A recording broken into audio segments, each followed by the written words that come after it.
చూడు మున్నా, నీ పిల్ల పూకాటలని ఎకనైనా కట్టిపెట్టు.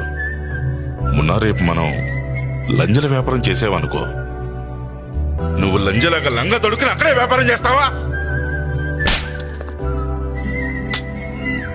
ఇలాగే గుడ్డు బొబ్బుల ముందు నన్ను కొట్టాడు. మీరు వెంటనే కావాలంటే చెప్పండి మున్నా భయ్య, మీకోసం నేను కాలీన్ భయ్య అని కూడా. ఏమన్నావురా? తప్పైపోయింది భయ్య, ఏమన్నావు నువ్వు? తెలియకుండా నోట్లోంచి వచ్చేసింది భయ్య. లంచా కొడక, నువ్వు మా బాబుని టచ్ చేస్తావా? కోసి పడదెంకుతా. నేను ఆయన కొడుకును కాబట్టి ఏమైనా అనొచ్చు, కానీ నువ్వర కొడుతురా పూక. అందరి ముందు మున్నాపై చేసుకుంటారా? నీ కొడుకు అస్సలు బుద్ధి లేదు. వాడు ఎలాంటోడు అన్నది ఇంపార్టెంట్ కాదు, వాడు నా కొడుకు అన్నదే ఇంపార్టెంట్. ఇతనే ఈ సంస్థకి సర్వాధికారి. సమయం వచ్చినప్పుడు మొత్తం అతనికి హ్యాండ్ ఓవర్ చేసేస్తాను.